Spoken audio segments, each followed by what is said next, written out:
Ladies and gentlemen, welcome back to the Rekt League. I'm Brian the Broken, joined today by the boy, the man, Sable. How's it going, buddy? What's going on, guys? It's going great. We got a hype series in front of us, and I can't wait to Yep, get all into the these action. guys are looking to perform for mom. Happy Mother's Day to all the Rekt moms out there. But yeah, this game is going to be a total banger. This whole weekend is actually going to be a banger worth of games. All these games are super important for the standings. Either depending like on your seed, every team can actually still make playoffs. Uh, Maybe I think so because I think Raptors can still make playoffs, which means then Sentinels I'd imagine can still make playoffs. It requires definitely some fingers crossed, but yeah, every single game here matters. Everything's kind of an upset. We got Air, we got Brambleback, two of the top teams. Air coming off of it's so hard to call that 0-2 because it looked so good. All of it was so good. It was very exciting Yeah. content. It felt contested the entire time. They look really strong, and if, like I was saying on State of the League, if they can shore up some of those weaknesses that they had in kind of their transitions and rotations, I think they can really stick it to Bramble here. Yeah, I think they can. They definitely don't look like a fourth place team. I think they look like they could be tied for second. The standings definitely show a different story. This week they do have Wild Tortuga back. Trustiest Karma was subbing in last week, and Trustiest Karma played super sick as well. So I don't expect a whole lot to change there, but it's good to at least see the whole Air roster back here today. Um, so yeah, I guess what are your big thoughts on this series? Bramble first. So, what do I think the record's going to be on the I'm series, or just how do I like think they're going to play? what are your thoughts on the series? What's the lane to watch? Ooh, I want to say mid lane, but I feel like that's like an obvious one. I think the place to watch is the jungle. It's kind of like a jungle rivalry with Unstream and Sasha. Used to be on Mountain, I believe, Mm-hmm. last season together. Swapped back and forth in the jungle role at least once or twice, and now are jungling against each other. And I think there's a bit of like a rivalry between them. So I'm really excited to see who can kind of edge the other Yeah. one out when it gets into the action Yeah, here. and I think that one of the lanes to definitely watch is top lane. We're talking about mid lane being a really contested lane, but Nullark has done a really good job of any lane that anyone thinks he might lose in, he ends up just curb stomping them so hard. It doesn't matter if you're diamond, doesn't matter if you're plat. The dude does not care. He gets some kind of like insano like buff off that. And he's going up against Shoemaker, who's arguably probably one of the best top laners in the league, if not the best, in my opinion. So this is kind of like the ultimate test for Nullark. Can he kind of like continue this just like amazing streak of dominance against just really tough opponents? Yeah, I mean he's definitely looking super value here. Has been able to hold his own. Has a pretty small CSD at 15. I think we went over that when matched up against people 5 divisions or higher above him. Still able to stay relatively even in CS, and he just looks like a rock in the top lane. Doesn't even really get a lot of jungle attentions. Kind of left on an island for most of the game, and is still able to be relevant. So it's definitely a strength that Brambleback have. Yeah, I think they definitely have that strength in their pocket. But Shoemaker, uh, he plays a lot of different champions that none of the other top laners really tend to play. He's playing the Gangplanks, the Rise, anything that kind of can scale into infinity. We even saw the Cassiopeia last week. Maybe we'll see it again this week. So it's just a whole nother bag of tricks that Nolar probably hasn't even played against. So I'm excited to see how that one kind of pans out here.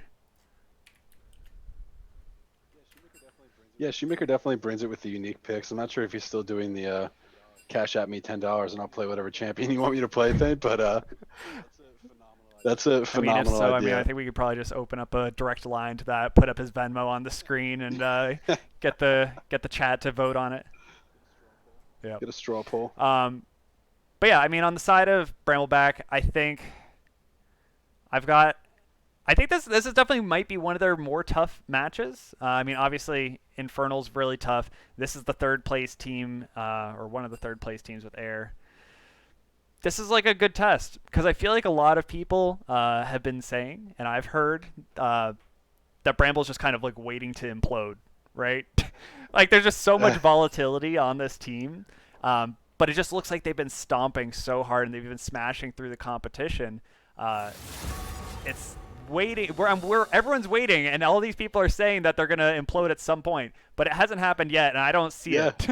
it. And we're in the second to last week of the season, right? So unless we're talking about like a playoffs implosion, it kind of seems like they have it together. And it maybe kind of a false narrative there of the Brambleback implosion. I think Darth Ted does a good job of holding all of them together. Yeah, I mean, this week Pickle Popper has been very sick. He's got some throat herpes, I think is what he told me. Ooh, nice. Something really contagious, and yeah, so I don't think he'll be yelling or shoutcasting as much as usual, but I don't think it's going to have a big impact on this series. But getting into Champ Select, taking a look at some of the bans, seeing the Zillion and Shen and J4 taken away from Brambleback, it makes sense. Yeah, those are just, I mean, champions that each of the members of this team in their respective roles are very comfortable on. They want to take them off of that. And then we see kind of the triple flex pick ban taken away from Air Drake. Well, they hover the Draven. So yeah, I mean, it's definitely good to take away those flex picks. Obviously, there's still even more flex picks than can be banned out at this point, with the cast being revealed last week. Akali is still open, could be taken anywhere, and might be a really good pick into Nolark just based off his experience. Fat Super Dude, thank you for the sub. Hell yeah, brother. Let's go. That's a good way to start it off.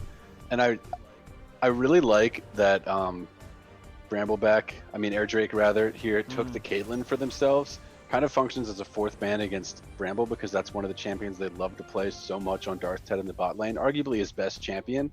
So Brambleback probably expected them to do that since it was left up. So I'm not sure if they just have a plan for that and they have some kind of secret tech. They're just, you know, this is what we want to take into Caitlyn, this is what we're comfortable on. But they do take Thresh. Yeah, I mean, at least Caitlyn does get Wild Tortuga and Danny Taco through this lane phase a little bit easier. Definitely less so than something maybe like the Draven. Ornn, best top laner in the game, being picked up. You'll love to see it. I think Nolark is probably pretty sick of it at this point. He's 5-0 on the champion. But Brambleback are prioritizing Big Daddy Ornn. Yeah, that's what you get. You get put on tank duty when you're the weak side top lane player. It's definitely super feels bad, but he does what he has to do for the team, and he's an effective role player in that regard, as we see Caitlyn Morgana taken now. Really strong bot lane so far for Air Drake. I'm liking what I'm seeing in the draft. I expect them to take jungle here. I don't think they would want to show a solo lane lead unless they want to just pick into the top lane. I think Danny Taco has been showing a lot of different champions this season. Last week he was playing the Galio and looked really good on it. I was kind of hoping that he might go back to it because I think he was making some really aggressive plays, kind of able to help catch out and kind of protect his teammates from being caught out on the pick, but also been playing some Lulu. I think he might have played some Rakan as well. Yeah, he did play some Rakan. He's kind of had a really big varying champ pool, but going to Morgana this time. Yeah, kind of been favoring those enchanters, I guess, minus the Galio, and really no surprise here with Sejuani locked in for Quicksilver Sasha. With the Jarvan ban, that's usually her go-to second option. We see, I believe, yeah, that's hype. This is hype. I mean, it could be a flex pick. I don't think Icicly likes Aurelia quite as much, but I wouldn't be surprised if he took it either. But I think Icicly will probably go to something a little more comfort. Especially going into Pickle Popper. Kind of touching upon this mid lane. This is hype. This is like I mean, right now we have like 3 mids in the league that are probably well and above the rest of the pack. We have Icicly, Pickle Popper, and Shu, which are kind of just like up there as like the top tier, the very high elo mid players. They've been playing it for a very long time. So it's kind of just like a known rivalry between the 3 of them. How do you expect this one to play out? Yeah. They cannot understand. Whew.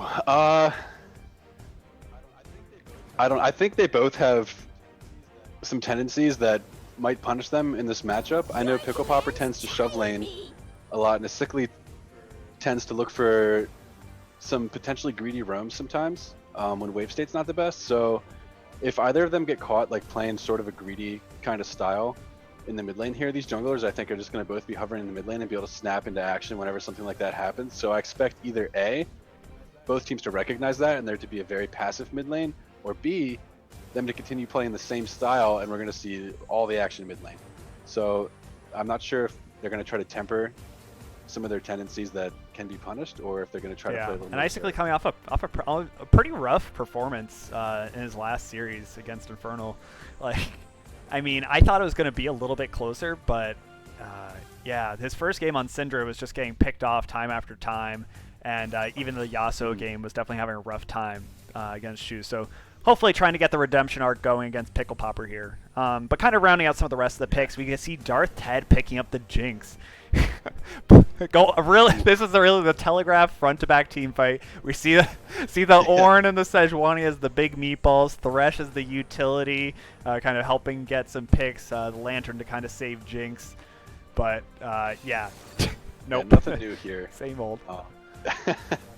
No surprises whatsoever, as the last pick for them is going to be mid lane into the Sylas. We'll see what they opt to actually go for. I really like Sylas here, with the ability to steal the Sejuani and the Ornn ult, to be able to try to access the Jinx in towards the back line, because other than, Irelia maybe getting a sick flank, you don't really have any access onto that Jinx. So you're going to need something like the, Sejuani ult or the Ornn ult to actually be able to get onto Jinx in the back end of some of these fights, because Bramble's comp right now is a ridiculous front line and now a control mage to just add even more zone control to these team fights. Yeah, absolutely. Like, I do like to see this dive. Again, we're not seeing a ton of tanks on the side of air. We have seen this work to both their benefit and their detriment at times. But yeah, I think if this kind of goes on for too long, you're going to just run into trouble with this like huge, big daddy tank line with the Ornn and Sejuani and Brambleback just being really, really strong at playing those front-to-back team fights. Yeah. Something we should note is that on the side of Brambleback, if the Irelia is able to get ahead at all, they have absolutely zero members of their team that can actually answer Irelia in the side lane in a 1v1. So if Shoemaker's actually able to exert split push pressure, even the Sylas really, if he gets ahead, there's nobody on Brambleback that can really 1v1 the Sylas or the Irelia. So they would need to send at least two members to be able to at least deal with them. So, I mean, this is kind of what both teams' strengths are like, right? We see Airdrake prioritizing their carries with the solo lanes, kind of have a safe, like, strong bot lane, and you really want the Irelia and the Sylas to pop off. Whereas for Brambleback, pretty much all the eggs are in the Darth Ted basket here. You have the Jinx, you have protection for him with the tank line, and then you just have a control mage that just offers zone control in the team fights and a follow-up engage to Sejuani. So overall, I think if this game goes ideally for both teams, I actually favor Airdrake. Unless Darth Ted gets a massive lead, I favor Airdrake's composition if they're able to get their top laner and or mid laner ahead. The side lane pressure they'll have, if they play it correctly, is going to So be my immense. question for you is asking the team to play side lane properly too much to ask? It felt like it last week's Scuttle games for sure, but I think every team is capable of doing that. I just am not sure that um, a lot of times we can recognize when that's the best play Hmm. rather than grouping. Because oftentimes you want to be like, oh, I have to help my team, when not realizing that the greater benefit to your team is actually exerting side lane pressure over just like grouping, especially on a champion like Aurelia. Yeah, absolutely. I mean, Rekt League definitely tends to wind up being kind of these death volley compositions. There is always the fear with the really long range engage that Brambleback does have to kind of group up on the side of air just because you want to be there in case the team fight breaks out, whether or not the Ornhorn is blown or the Glacial Prison is thrown by Sejuani. So there's definitely a lot of threat and pick potential to be able to start fights whenever they want to. If anyone ever kind of shows up in a side lane, if they ever try to do a 1-3-1, Brambleback has a lot of really good tools to kind of pull the trigger and kind of start a fight when they want. Yeah.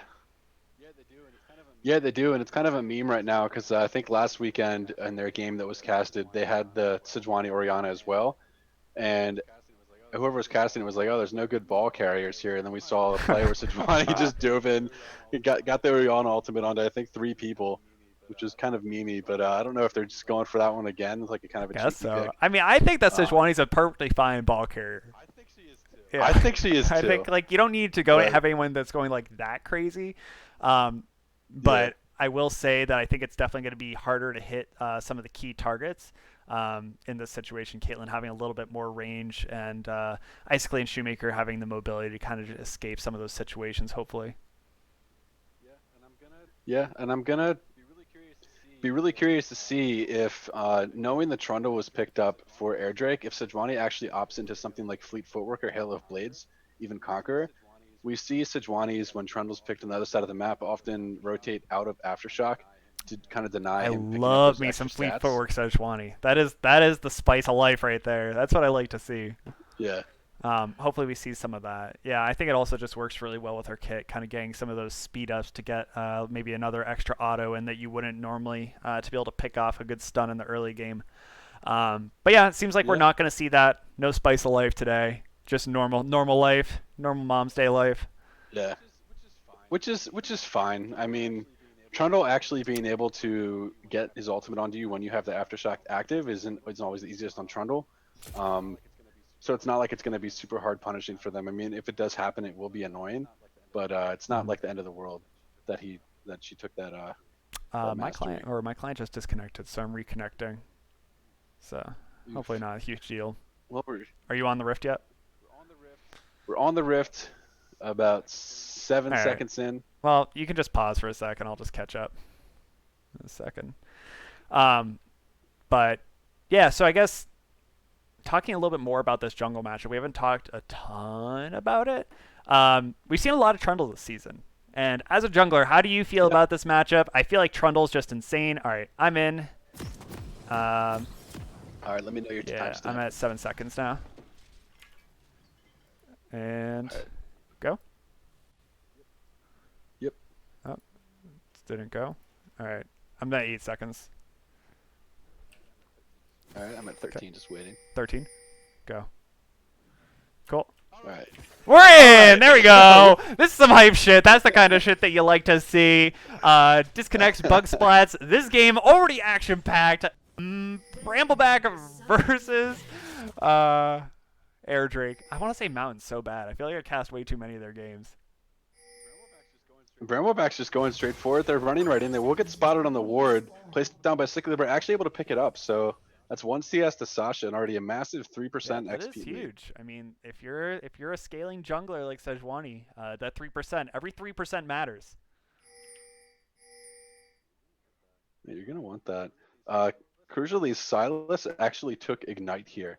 So expect a Sickly to actually be going for some hardcore trading into the Orianna. I'm not sure if I actually agree with that. Orianna's pretty much a lane bully into most melee champions with her Clockwork Windup that gives her the empowered autos. So, I mean, while Silas has the ability to trade decently well into her in lane and sustain, it's if you take a bad one and then you're forced to recall, you can't TP back. You lose a lot of lane Yeah, you pressure. do. But I mean, like, isn't that the kind of gamble? And like, you're voting on like you and your jungler doing a really good. Yeah, He's he's coin coin flipping. flipping. But I think that maybe he and Unstream have a plan to kind of hit down Pickle Popper, who is Mm. known to play these immobile mages. One good pillar paired with Silas has a lot of gank setup and kill potential. Yeah, I would even if I was on stream, I would look for a level 2 here into the mid lane. Looks like he is just wrapping up to the blue into Gromp to get level 3 and maybe then try to wrap around. As both junglers seem to be taking identical paths. Yeah, but other than that, nothing too crazy going on. Everyone's low key chilling. Some good trading in the bottom lane on the side of Brambleback. Yeah, Wild Tortuga getting in a little chunked. Nolark and Shoemaker just kind of slapping each other. No pots used in the bottom lane yet for either side.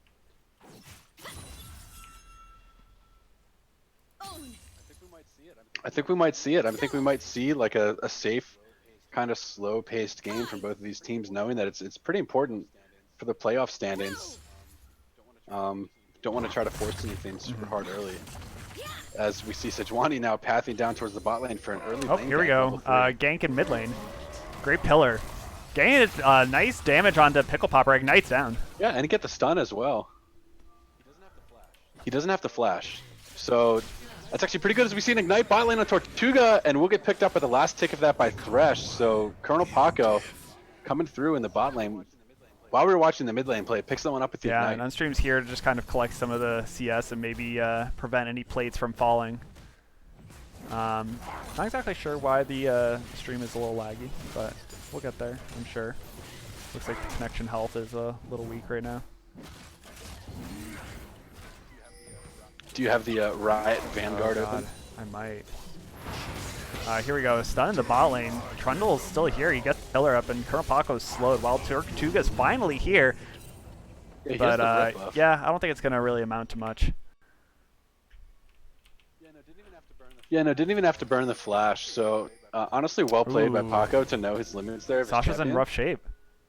She's getting pounced upon. Great engage. Ooh, and the stun goes through. Oh, that is so much damage. Basically picking up the kill. That was a nice trap. That was a well laid trap. That was so sick. They chained the CC perfectly. She got the Arctic Assault off to be able to dash out, but was stunned while she was doing it, so didn't quite get the. She got the buffer, but it wasn't quite enough because the chain from Silas was able to follow up as well in the back end, and is sickly taking a kill with that ignite. Now down both summoners though in the mid lane is going to be a prime target for Sejuani gank, so he's going to have to play that pretty carefully now. Yeah, we want to definitely keep an eye on this mid lane. Pickle Popper nobly having both teleport and flash still up.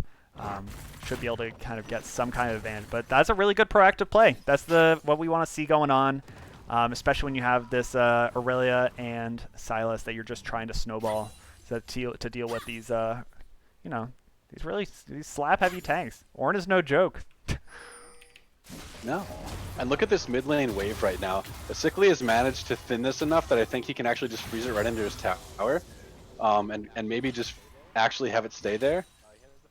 He has the forecaster still alive, so I think he's actually in a pretty good spot now. He can maybe just take a recall. If Oriana does try to shove this in, is the top lane we get a gank going down, damage down in the null arc, but his flash is now burned. All right, I'm gonna do a quick look and see what I have running, and see if it's anything on my end, or if it's just internet.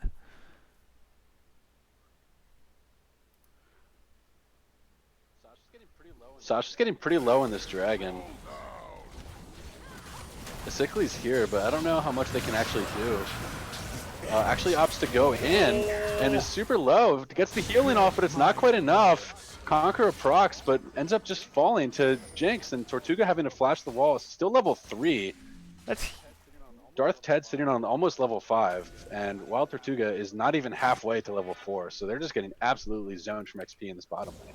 yeah, that was insane. Brambleback going for the early dragon as usual. Sorry,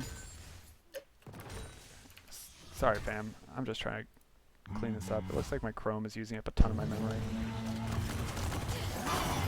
Ooh, Orenhorn going down on Aurelia, who's only level 5. Ornn sitting on level 6. Oh! Let's go! It picks it up! So sick. Shoemaker killing minions in the middle of that to level up and then cast the ultimate. Procs Conqueror and is able to heal and actually get the 1v1 kill. And is up 20 CS on the Ornn. And has teleport up. So Shoemaker starting to look like that Aurelia that we talked about in Champ Select, where if he keeps snowballing this lead, they cannot answer him. Yes, as we are here for the big pause. Seems like the lag is much better now. Hell yeah, let's go. Great success all around. Big winner.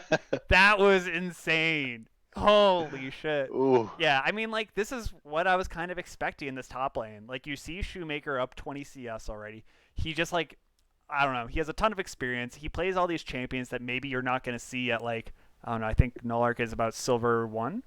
So, like, you're not going to see the sickest Aurelias of all time lurking around Silver 1. Those are the Aurelias that you can just go walk up and just stand around with your Sunfire Cape and they'll just kind of, like, burn down. Yeah. Yeah, a lot of the Rekt League players are just used to kind of these tank v tank matchups where they don't really have to do anything, where they don't have to interact with their opponent. And Shoemaker kind of forces your hand. It's kind of like a mechanics check, a skill check playing against Shoemaker, because he will play these mechanically intensive champions and he will force you to interact with him in the lane. And if you don't, you're going to fall behind a lot of CS. And if you do, then he's just going to solo kill you just like that. So, I mean, he really pushes the limits here in the top lane for the Rekt League, and it's something I really like to see. That's great. Notably, this bot lane is having a bit of a rough time. Yeah, Darth Ted up 1-0-1 right now. Unfortunately, Colonel Paco got one of the kills early on, so Darth Ted is not as fed as he could be. But they're up about three waves of CS, or two waves of CS rather, and two kills. So that's a large golden experience lead. Yeah, it's yeah, definitely a large gold lead coming for Darth Head, and that's not what you want to see on the side of Air Drake, because they're similar to like playing at Kog'Maw comp. If you're playing this like really beefy front to back team fight with a Jinx, there gets to be a point where like you're just gonna shred through everyone. There isn't like I guess Unstream is going to be quite tanky with Ornn and Sasha as targets for the subjugate, but you don't have anyone in the sense of like Icicle or Shoemaker getting that tanky if Darth Head gets to a point where he's just about like at 3 items. Yeah, I mean the ideal situation here for the Silas would be. It looks like he's going Ludens, which uh, is an all right start. I think he's definitely going to want Zanya's and could potentially even go, since the majority of the damage that's probably going to be hitting him is going to be that Jinx if she ends up getting more and more fed. Could maybe even go for like an Iceborne Gauntlet or something to Mm-hmm. have sticking power to the Jinx or to the Orianna when he gets on top of him. But not sure if that would be the super ideal play because, I mean, obviously, Orange, Sejuani, and Orianna do magic damage as well. So not sure if the double armor item would be super efficient unless we just see most of the kills go to this Jinx. It's a path Icicle could take. Silas's build is pretty Yeah, flexible. I mean Pickle Popper's no joke Um, though. So as we saw last week, he just like yeah, absolutely popped off. The amount of damage that Orianna will get access to in this kind of like mid late game phase is going to be pretty insane. So yeah, definitely hard to itemize against them with some Slapikins. of the max health damage, magic damage, and AD damage. But here we are. We're chilling. We're waiting for some action. I think Danny Taco disconnected. I wonder Yeah, I what's hate to going see on. that. I heard that he's playing from upstate New York as opposed to his Hmm. normal not upstate New York location. I don't want to jinx anything, but this is the same area where Rovian Mm. plays, and we had a 20-minute pause That last pause time. was quite exciting. We had some good story time, but yeah, no story time this time. Not yet. Maybe give it another 5 minutes, and we'll take Yeah. chat suggestions on how to pass the time. Uh, what a life. I went 7-0 in my Magic draft this morning. Yep, Dude, it was nice. sweet. Started getting back into that recently. Had a nice cup of tea. Actually, it was a pot of tea. Pot of tea. Yep, a A whole. whole I did pot. 2 pots this morning. 2 whole pots. It's a lot of pots, dude. Why do I have so many buttons on? It's a little chillier out today. TBH. Dude, I'm like hot right now. I gotta get my Ooh, fan. fan him, daddy.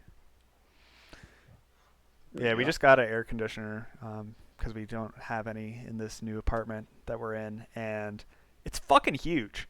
It's like taking up our That's whole what's up. like we have like a small mudroom, and it's like taking up all of it. It took 2 of us to like carry it in, and I'm not looking forward to installing it. Jesus. Yeah, installing things is Mm. definitely the Yep. worst. Same with Valorant because it just fries computers. Yeah.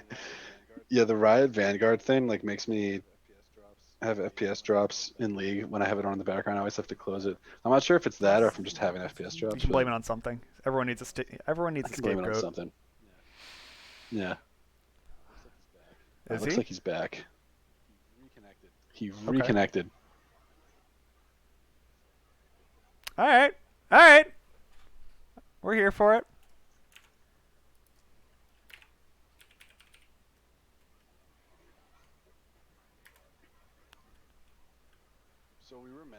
So we were mentioning the CS lead in the bottom lane. We already talked about the CS lead in the top lane, but Sickly is ahead by a good chunk of CS in the mid lane too, and has that kill up on Pickle Popper. So I think these solo the game's kind of going exactly how we Mm. expected it to, right? With kills on a Sickly, Shoemaker, and Darth Ted. Literally the three people that have kills, or three areas that have kills, is mid top for Air and then bot lane Hmm. for Bramble. So it's like couldn't have scripted it any better. Yeah, I agree. And you do have to always consider that like an Ornn dropping it, like going down a death in lane and then also maybe going down 20 CS, like that's about par for the course. And you're still at a certain Yeah. point, you're still going to be Ornn. So like I'm not super worried about this top lane yet. Um, but yeah, this mid lane has the potential to kind of just break open the game if Icicle kind of can great and like get more items, snowball a little bit harder, kind of create a greater gold gap here. Yeah, you mentioned you're not super worried about the top lane. I'm actually very worried about the top lane for All right, Brambleback. we're We talked unpaused. about in Champ Select how they don't have an answer. So we're going to have to see if they can manage to answer that Aurelia because they don't have a good True. one. We'll have to see if Nolark has what it takes. He seems to have done it many a time before, and I don't doubt he might be able to do it again. But yeah, Aurelia is definitely a different beast, and especially an Aurelia that has a kill and 20 CS up on you. All right. But yeah, everyone's kind of just rotating around the map at this point. I think everyone's getting feeling a little bit lazy after that pause. Yeah. Silas taking the scuttle. Might be looking to go top to take that Ornn ultimate. Ornn doesn't have any vision at all. Don't know if he's aware of that. No. Yeah. Looks like he's meandering back towards mid lane. Might pick up this blue buff here with Trundle. Yeah, and Sasha is up on this top side in case something does happen. Not quite going to be 6. Probably going to need another camp. But yeah, Shoemaker just applying so much pressure on this top lane. Yeah, and it's so slippery too. I mean, even if they try to commit resources to send a Sejuani gank up there, which I actually wouldn't expect them to do, they already don't pressure top lane a lot for Brambleback. I don't think they would pressure it when they're behind. No. Yeah, and Icicle has been gone for this mid lane from so long, but he didn't miss like any farm. Which is No, he's up about 20 Yeah. CS now himself. That's really good. But yeah, right now this bot lane is just getting shoved in by Ted and Paco. And yeah, Trundle's nowhere nearby. Like this is just going to keep getting worse for Airdrake unless Brambleback like royally screws up in this bot lane. Yeah, and I kind of like what Unstream's doing here. I mean, you recognize that your bot lane's already behind. Spending time there as a jungler when your bot lane's just behind, it's not like you're going to net an advantage for your bot lane. If anything, like you go 1-for-1, and going 1-for-1 into the enemy team's main source of carry is never something that you want to try to do. So getting an advantage on the other side of the map here, picking up this Herald, is actually pretty good from Unstream to recognize where he has to be on the map. Yep, and Unstream having picked up the Herald, looking to maybe make a play top and just like force down some plates. He's thinking about it. He's not going to find a whole lot in here. But not finding a whole lot is finding something. That is information. Yeah. Knowing that her red camps are all down, probably should be calling that she may be in the bot lane right now, knowing her red side's down. So I think actually Sejuani was spotted there. Dainty Taco was revealed and stepped into the bush. I mean, Mid Darth lane. Ted rather was revealed. Ooh, we got the pillar come down and the holy shit! The chain hit after the flash, right on top of the Baby! flash ultimate from Sickly. He's so sick! So well done. Pickle Popper flashing over the pillar, but unfortunately with the way that ability works, even if you flash over it, you're not unslowed just because you flash out of it. So just because you flash the other side of it, you're still in that slow zone. And then the chain connected over top of the pillar after the flash, right into the flash Oriole. So well played by Sickly. Immediately dropped the Herald, gets so much gold now. About a 1,100 gold lead now in the mid lane for Sickly, and that's only going to continue to grow. This is going so well for Airdrake right now. It feels like maybe last week with those banger of a games, the training weights are off now. Airdrake is fully unleashed. They're full Rock Lee now, Brian. It's just like Brambleback is Gara, and they're just popping off the ankle weights and the training vests. Yeah, what and they're Lotus ready to go. are we on now? Like, what gate have we unlocked for Airdrake? I think we just unlocked the second gate, so we're still waiting. I mean, on if the this third continues, then I'm like definitely worried for any team in playoffs if we can make it all the way up. Gate. You don't want the 8 gates though, because you end up true. dying when you unlock all of those. So, grinding actually lands on the Colonel Paco, and the rest of the team's here. That's Chain CC actually gonna miss, but it doesn't even matter. Flashes anyway, wasn't even close to the wall. Not sure where that one was going. Unstream picks up the kill. Ocean Dragon's alive now. This should just be free. Oh man, Icicle has the Jinx ult. This is Yeah, unfortunately took the Jinx out. I think actually really would have wanted to take the Sejuani out there, but gets in and just getting straight stunned up though. There's really the rest of the team just far away. we might be able And to clean this up. honestly a little bit into now. Sejuani just able to get the flail into everybody. Dainty Taco in the mix, but it's gonna have to flash away. Another kill to Pickle Popper. Aurelia in the middle, picking up a kill into Darth Ted. Let's go. Over Sauce is low. Shoemaker stunned down, but does get another kill. Double kill now. Orn doing a lot of damage. Paco's Paco back. here to apply some pressure. Knight's down. Last tick should be able to pick up Shoemaker. It does. Thresh getting the kill towards the bot side, and honestly, I did not like that play out of Air Drake. They had such a good window there, but then just stole the wrong ultimate. The Jinx ultimate's not going to do anything for you on Silas when Sejuani's right there to take that one. So a little bit of a misplay by Sickly. It could have won a lot better. Absolutely. That fight went on so long. Paco died and came back in the middle of that fight. No teleports.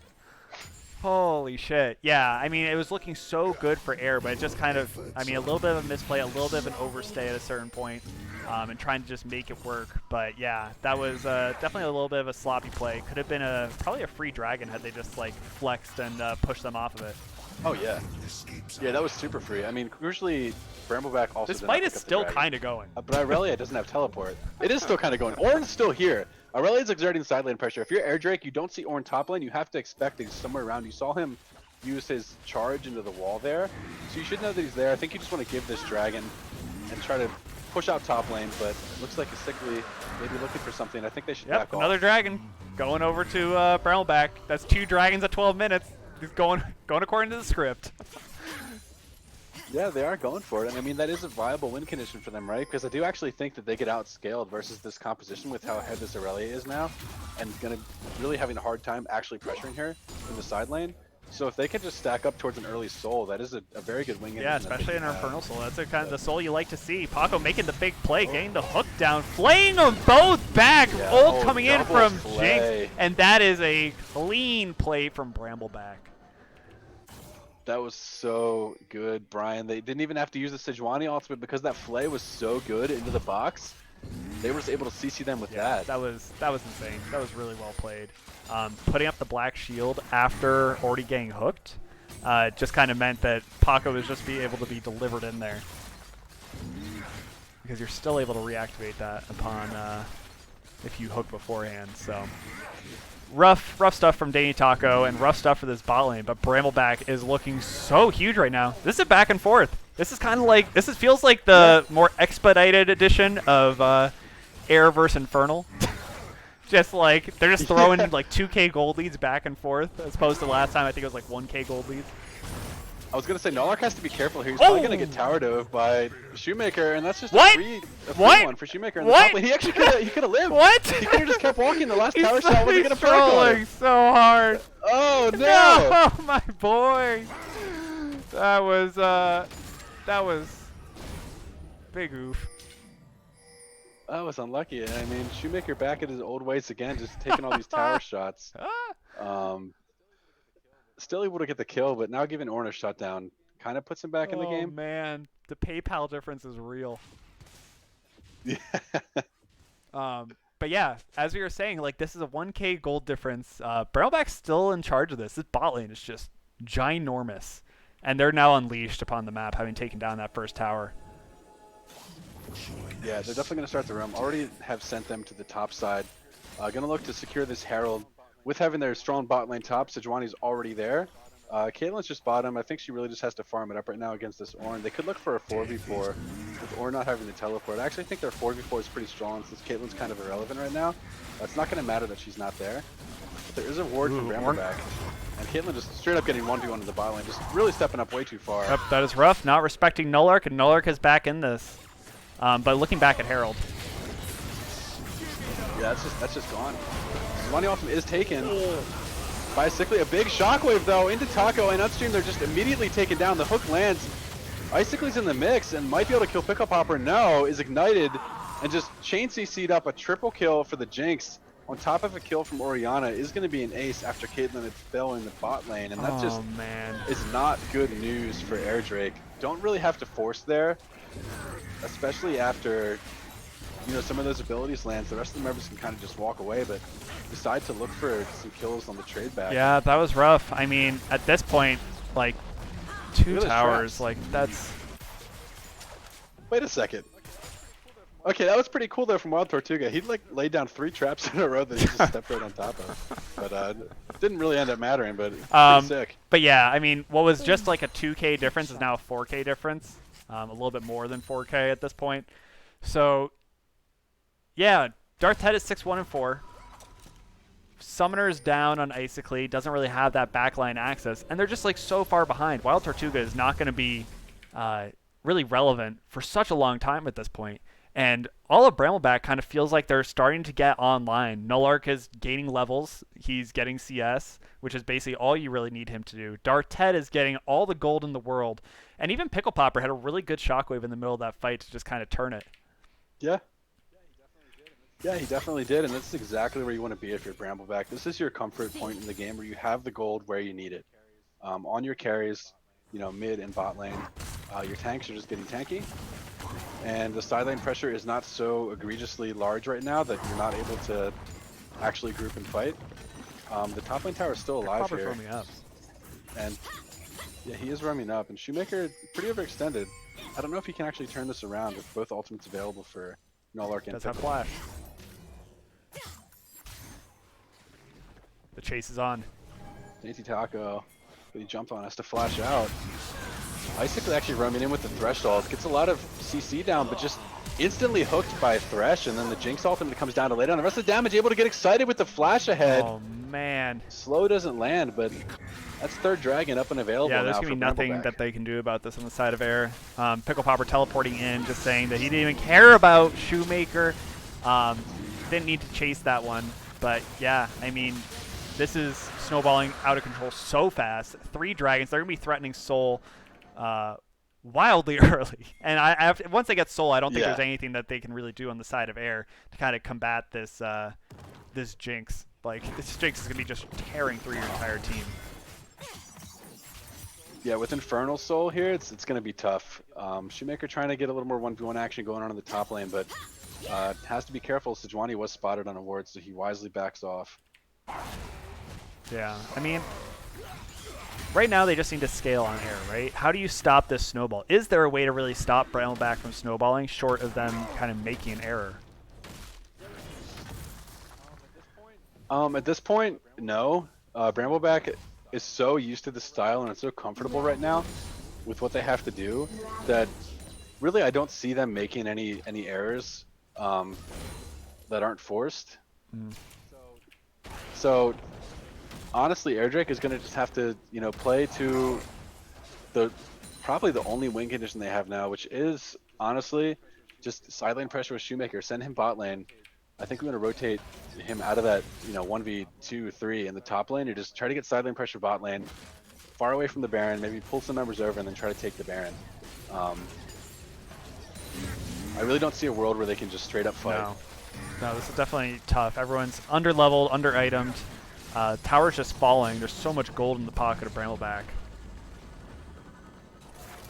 And they're able to just kind of like roam around as they want. Quicksilver Sasha getting the Glacial Prison on Shoemaker. Not going to be enough. A great binding by Taco. Able to kind of defer any more aggression. And I think they just need to step away. This is not a fight that you really want.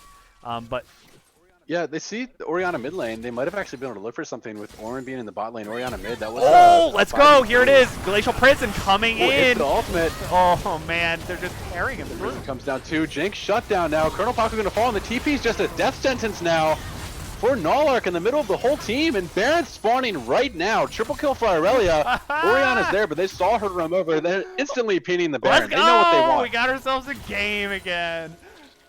Love it. Just as we were talking about, there is no way Brambleback was going to have to make some forced errors. They made some forced errors right there. 2K gold lead now. And this Brambleback is looking like they might be in a little bit of trouble. Yeah. Orianna Shockwave is available, and they don't have vision of where she's at. So really, I think they should send maybe one person to kind of try to deal with that. Okay, Shockwave's down. They're not really under much threat. Do end up taking that at 88 HP. They managed to smite it and all live. So holy that was fuck, so that was close. close. Pickle Popper's here. Pickle Popper's trying to stop the Oh my backs. God. Oh, he got someone. He got Dainty Taco. He's on the hunt. Dainty Taco. But Yeah, a nice binding will prevent any follow-up there. Unstream kind of chilling around, waiting to see if he needs to throw a pillar down. But now, if you're Brambleback, you're a little bit worried. because Aurelia is sitting on 7-3 now. Has a 4,000 gold lead. So does Darth Ted, but Aurelia now sitting on 2.5 items. It's going to be a real menace in this side lane, and there is actually not one person from Brambleback that can answer her. So Shoemaker with the Baron buff is going to be able to pressure so insanely hard on this bottom side. Yeah, but we do have the topic of the sold, which will be coming up shortly. Oh man, get out of there. But yeah, I mean, Shoemaker is exerting as much pressure as he can right now. He's got a wave pushing on this bot turret. It looks like people are starting to rotate for him. Yeah, he has to be really careful here. He's going to see them now, but it might be a little too late for him to actually get out. He will spot the 2 roaming. He's going to know they're coming down. Might not know it's 4, and actually, they end up backing off. They actually, I think, could have committed there, but they're going to save Darth Ted in the mid lane instead, but it doesn't matter because he's just taken out. Dainty Taco is sniping him with the binding, getting on the board. 1 and 4 on the man, and Shoemaker's just like, well, fuck it. If they're not coming to get me, I'm just going to keep pushing. Taking tower shots, Ornhorn going down. Getting the knockback, getting clapped. That's a lot of damage. Yeah, that's a lot of damage, but Shoemaker trying to 1v3. Can he do it? Just have to leave. No. He doesn't have flash up. He's just going to die. So Sejuani getting that shutdown, but the rest of Air should be able to take the mid lane tower off of that play. And with just about, let's see here. Trying to make a pick here in the jungle. Yeah, we got about 25 seconds on the dragon now. So Paco's caught. I think that catching Paco here is actually super huge. Barely missed the change for the Thresh ultimate. They have it now. The box is there. Sickly's in the middle of the fight, getting chunked pretty low, but honestly, Nalok's just going to die. Sickly might die too. Actually gets the healing off, but is ignited. Will end up falling. Morgana ultimate's good, but in the middle of the team, isn't able to actually get the full channel. And now Wild Tortuga, from the deficit that he was at for almost the entire game, isn't able to really impact the fight. And they know that. They're giving the Infernal Soul in favor of pushing top lane and maybe trying to play around Elder as a win condition because they can't. That's so rough. Yeah, I mean, it just felt like Air felt like they could make a play there, but the fight just dragged on too long, and too many members were able to join up and made that what seemed like a good team fight at first. Definitely not the one you want to take. Shoemaker's taking this tower. This is all his. He should be able to get it before Orianna gets there, and even while she's there, I think maybe just respecting the Infernal Soul damage here. Yeah, Pickle Popper sitting at like 1.5 items. Yeah, this is very difficult now for Air Drake in the hole that they're in with Bramble having Infernal and a really strong front line. That's going to allow their back lane to just free fire and proc that Infernal so often. It basically free Luden's procs for Pickle Popper and Darth Ted here and their champions. Yeah, I mean, this game is delivering. This game is totally delivering. It really is. It's really exactly what we expected. Darth Ted's fed, Shoemaker's fed. Basically has some pretty sick plays, is going a little ham sometimes though in these fights, so I don't think he necessarily has to, so might want to dial it back a little bit and, you know, just really only try to look to steal the Ornn and Sejuani ultimates and Orianna ultimates. I don't think you really want to be looking at the Thresh and Jinx ultimates. They don't really do too much for you. Definitely not quite as high impact. Ornhorn going down. Yeah, on stream and Shoemaker not quite able to dodge that for Shoemaker, and does get hooked up. Will be and end up falling here. That Infernal Soul just so much damage so fast. As now Dainty Taco, Glacial Prison coming down. A nice shockwave pulls him and Unstream back in. The Redemption might save Unstream, but no, steps back forward and takes another auto. Quicksilver Sasha's still alive too, as Wild Tortuga is Sickly, the last one left. Oh man, that's a tilter. Sasha was so low. Tortuga was trying to do everything that he could, but he just doesn't have the AD. He has one pickaxe. A D-Blade. Yeah. Yeah. Yeah, sitting on just the rapid fire cannon just feels so bad, just so put out of this game. Yeah, really well played by Darth Ted and Colonel Paco. Helpor coming in. They're just looking to just like push down this tower, and there's nothing that they can really do as two, waiting for the rest of the team to come up. Yeah, they have to give this tower. It's not worth dying here. If you die here, you actually end up losing the game. So, you know, smart of them to just back off. They know Baron's on up. They can't immediately rotate to that. Does get the stun down. Nalok may be a little bit pushed out, but should be able to escape. Aurelia ultimate comes down, but Shoemaker's sitting on half HP now. Glacial Prison coming down too, but Shoemaker's already dead. Really, a lot of that damage is going down on a Quicksilver Sasha as the turn from Bramble is good. Yep, and here it is. Health bar is not looking good right now for Air Drake. Having to flash into so much damage with these rocket form with the Infernal Soul. Wild Tortuga popping the heal, but isn't enough to save his support. as Bramble, I think, can actually just look for the end here with the overextension of Air Drake. This tower going to be getting pretty low. There isn't a creep wave, though. Will be coming soon. Nullark Senator Tower. Shockwave comes down as well. Glacial Prison down now again. They're still fighting. Best team, they're still fighting, but a hook goes down into Tortuga and will be picked up by Darth Ted on the Jinx. Honestly, with 3 dead, they might have been able to push for the end there. But play it safe, try to get a reset in, and look for the Baron to close it out nice and clean. Baron's coming up shortly. They should be able to just rotate there with all the money that they have in their pocket. 12, 3, and 7 with an Ornn item and QSS on this Jinx. Absolutely disgusting.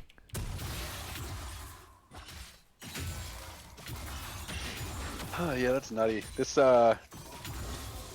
Jinx is unkillable, really, at this point. 3 items, has Grievous, has the QSS, upgraded Ornn item. With the Infernal Soul, it's just going to be dishing out the deeps. And there's a lot of deeps. Everyone's doing the deeps at this point. With Infernal Soul, like, everyone slaps. Yeah. Yeah, that's what's so frustrating about that dragon buff. One of the 2 strongest dragon buffs, in my opinion, Infernal and Ocean Soul. Team Brambleback paying their respects to the RNG gods before this game and getting a good one here for themselves. No Cloud Souls today for them. They've made their offerings.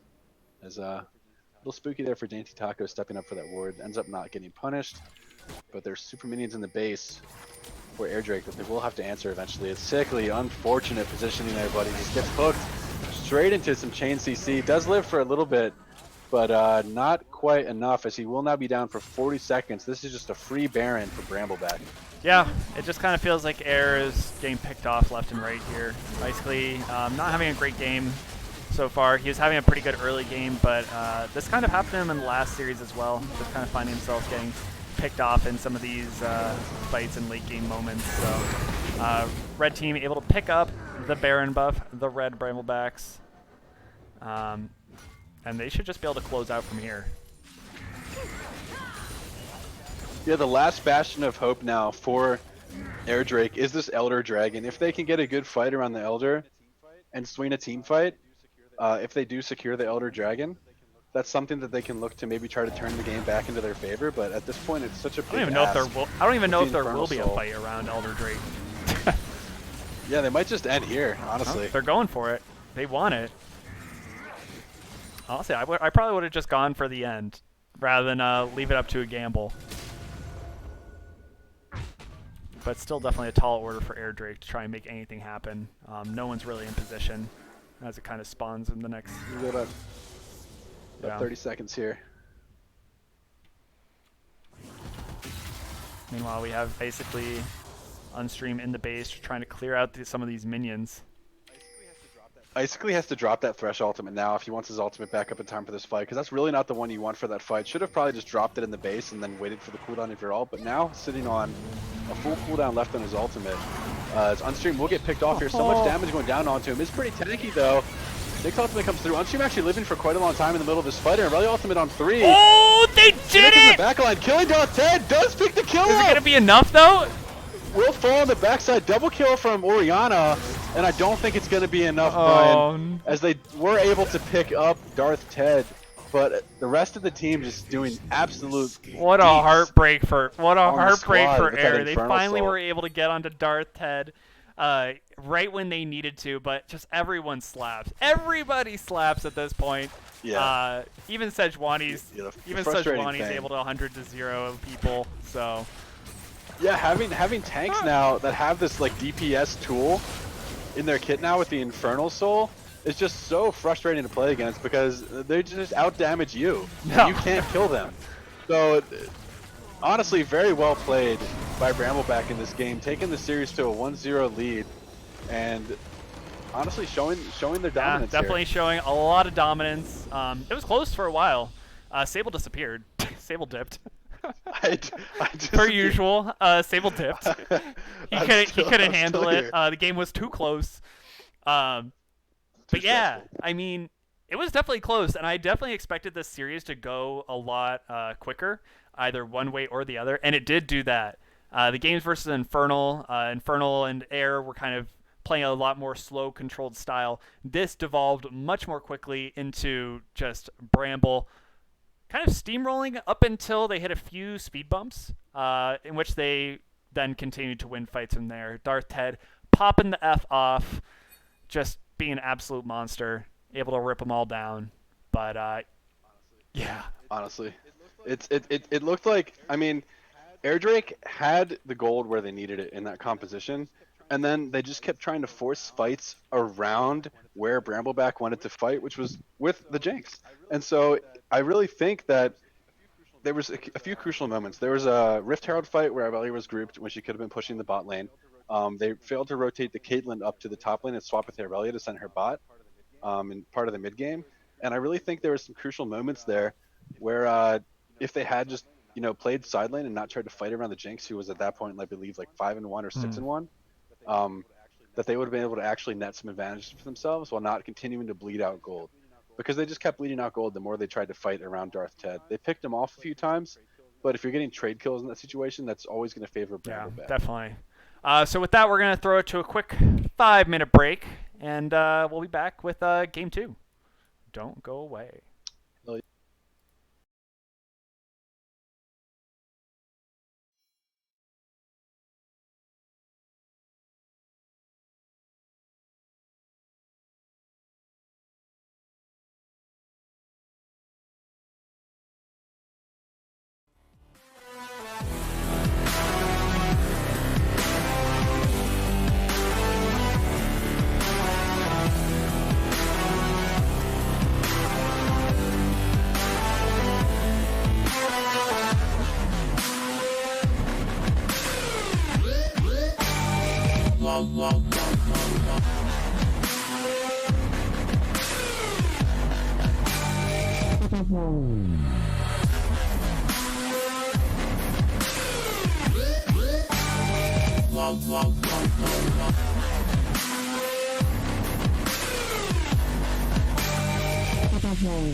Hell yeah.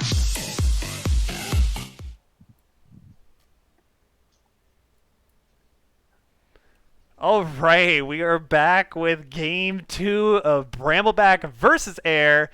I am joined by Sable's chair.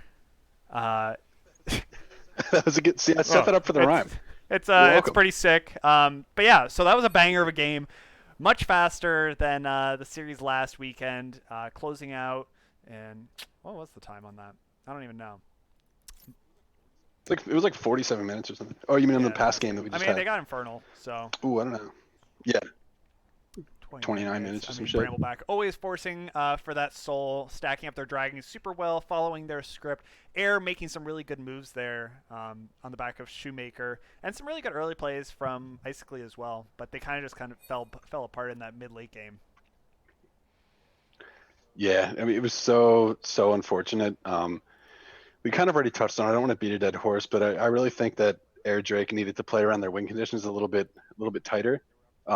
There were opportunities where they could have pressured side lanes, didn't want to force group around, the Fed Darth Ted. And if we see that kind of like those kind of things happen again, it's probably just going to be an easy 2-0 for Bramble. If Air can kind of clean that up a little bit and play where they're strong instead of trying to react to where Bramble's strong, they might be able to make it a 1-1. Yeah, and you also need to pop into the spectator client. Big Yeah, it looks like we're fucking still oof. waiting on Dainty Taco. Um, Ooh, is he Still still reconnecting? reconnecting. While what kind of beer is that? It's a Guinness Extra Stout. And it's a banger. That's my favorite beer. You're gonna want the World's extra stout. best beer. One stout's not enough. Okay, so it looks like Airdrake has to use their, which is in the rules, their super duper emergency sub where they can pull any player of equal elo into the game, even if they're on another team. Danny Taco just apparently was lagging out that entire game, not really able to have any impact or do anything. So they are pulling in Hey Dude 5 for this game. Um, yeah, so that might change things up. I mean, I think that Danny Taco's been playing really well, and I don't see that this being like maybe the turning tides. It's just I maybe Wild Tortuga have a little bit better of a time laning with a support that's not just lagging out super hard. Yeah, that would be uh that would be ideal. Not having someone lagging in your squad.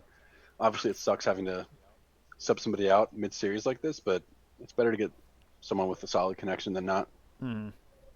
Um, so going into this next draft phase, what do you want to see from Air, maybe to combat some of this front to back team fight from Brambleback that we see? I mean, it's pretty predictable what they're going to do. They don't really change it up. Some of the cast of characters, whether it's Oriana, Zillion, that'll change, but I mean, it's usually the same style. How do you fight this? Honestly, the best way to deal with a team that just wants to group and fight you is what they already tried to do last game, which is split push. And I just feel like, I mean, a good strategy is to just do that, but better Mm-hmm. into them. But I don't think we've seen that strength from Air Drake really. Um, Wild Tortuga not having the best showing last game was pretty behind almost the entire game. And if you're going to try to front to back into front to back, you have to have an 80 carry who's going to be relevant. So I really do like the idea Air Drake had in draft. I just think they have to execute it a little bit better. Yeah, I agree. I think the idea was there, but yeah, actually just playing to the sidelines, as we talked about in that pre-game, whether or not they could actually do it. I just think the threat of Icically and Shoemaker feeling like they just needed to be there at all times to kind of babysit, um, Hmm. just kind of destroys any semblance of your side lane pressure. Also, I will say, I mean, Shoemaker did kind of die to tower. He did get a little inty there for a second. Yeah, Not really he playing it did. 100% cleanly there.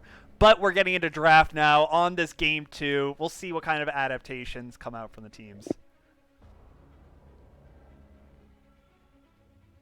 Um, but yeah, so we got Vlad ban. I expect to see probably same bans coming out from the teams, at least on the side of Brambleback. Just taking away some of the power of those flex picks is I mean, it simplifies the draft a little bit. Like, you can never take away all the flex picks, but taking out as many of the OP ones is always good against Air. And then seeing the Shen taken away from Nolark, Nolark being a beast of a Shen, taking it to the top dogs with it. Shoemaker just doesn't want to deal with that noise. I believe Sable is shoveling food into his face, so I'm just going to be kind of talking this one as I go. Hell yeah, we're rooting for the 1-1 here. This is what we want. I mean, we want to see a good, close game of League of Legends. And it was close up until a point, so maybe we can see a little more parity in this game. Right. Cassiopeia and Rise being taken away from Air again, as usual, as predicted.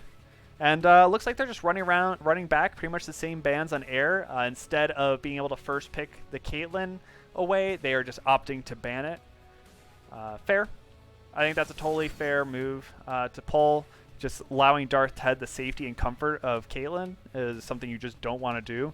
Although at this point, I mean, seeing how comfortable he was on the Jinx means, like, is it worth even banning away just that one champion when you could maybe be targeting away some of the other champions from other lanes, maybe with smaller champ pools, maybe the Ornn, if you just don't want to have to deal with that.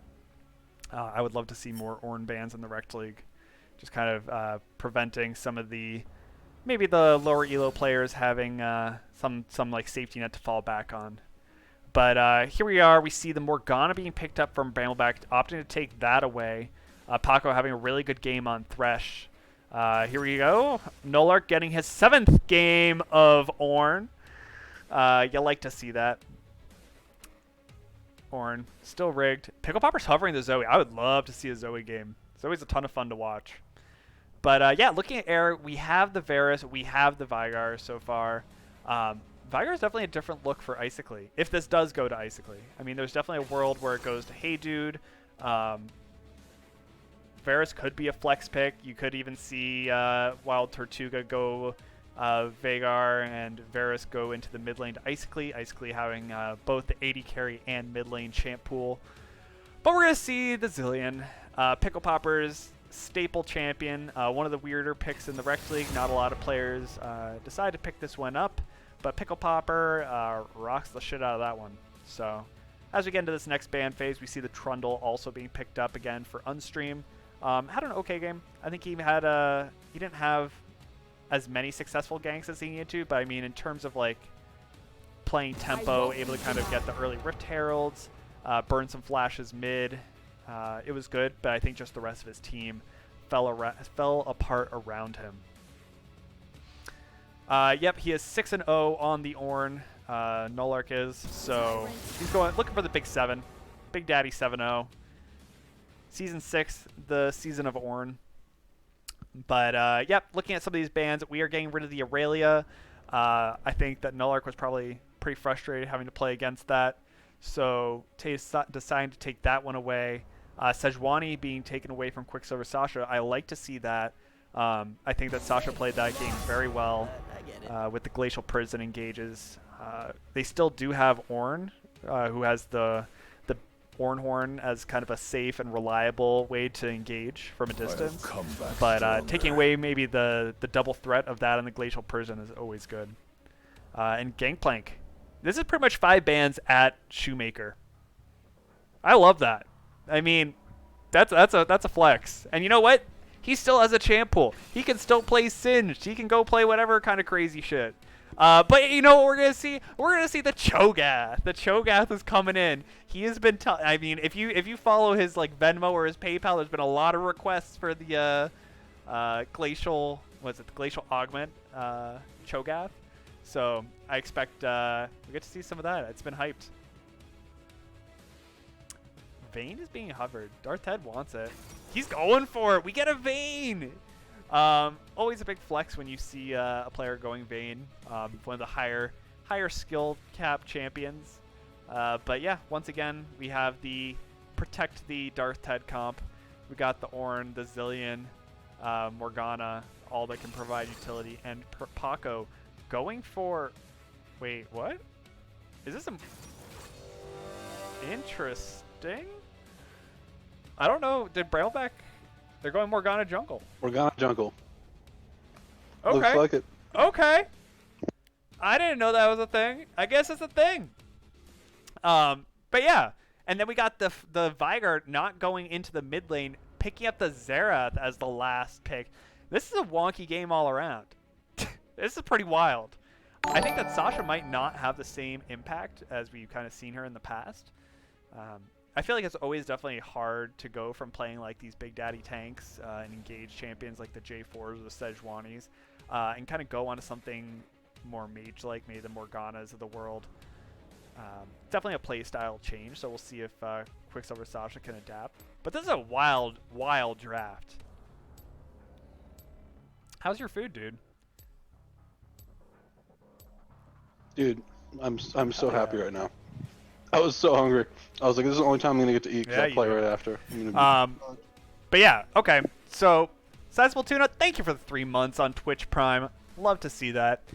You know what? Shameless plug. 49 more subs, and we have a Valorant League on our hands, ladies and gentlemen. Make it happen.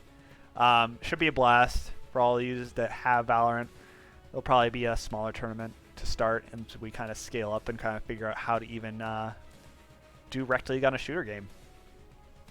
But yeah, this game is definitely a banger. So we see the Vigar picked up from HeyDude5. For those of you that missed, HeyDude5 is subbing in for Dainty Taco, who had to dip out due to lag issues. Apparently, it was pretty unplayable. So hopefully this helps Air having a non-lagging support. But there's definitely some hype around this Xerath. Basically, this has been one of his picks for a very long time, similar to his Twisted Fate. But you don't see it a lot in the Rekt League. He opts for things with a lot more lane pressure as opposed to these control mages. Kill pressure early. Some of like the more assassin-y picks, or like the hyper carries like Cassiopeia. So cool to see the Xerath. Means that he's just not going to really interact with the Zillion at all, except for kind of chipping him out. I think it's definitely a Xerath favorite matchup here. So I expect to see some good things here. And I do like to see this Cho'Gath. Like, you get the double tank feature, you get the damage. Cho'Gath does a shit ton of damage, and he does not care about tanks. Getting the true damage on that ultimate is going to be huge for taking down Ornn.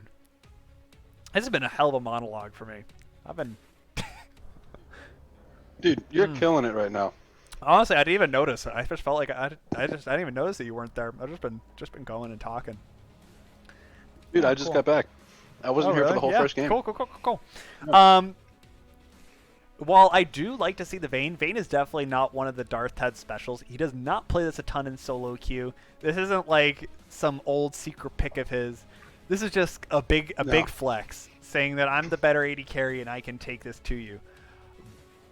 Yeah, honestly, like I can see it is because you can see the logic of picking the Vayne. You're like, all right, sick. They have Trundle and Cho'Gath. I'm gonna pick Vayne and just kill their tanks really fast. That's Trundle and Cho'Gath, and that's a Glacial Augment Cho'Gath, and as well as having a Xerath and Vigar on the team. The amount of zone control that's coming out from the side of Air Drake, just with their non-ultimate abilities, just they're able to control zones. And Vayne being such a low range AD carry, having to like get in pretty close and kite in and out of these fights. It's actually pretty tough for Vayne to get in and actually deal damage here, like having to deal with the Vigar Cage, the Cho'Gath Glacial, the Trundle Pillar. So I actually am not sure how much I like the Vayne pick. Darth Ted will probably prove me wrong, but I don't like it either. You're not alone here. I think it's whack. Yeah, playing into the Vigar Cage, playing as the Baby Cage in general is just a pain if you don't have anything that can kind of bypass it. Especially like when you feel like you're all cool with all this mobility on Vayne and you just like get put in the cage, like feels bad. Yeah, and even just having to avoid the cage, it just makes you. If you're walking around CC, you're not dealing damage with 80 carries, so it's gonna make these team fights kind of tough. And honestly, if I was Vayne, I might have considered taking Cleanse here.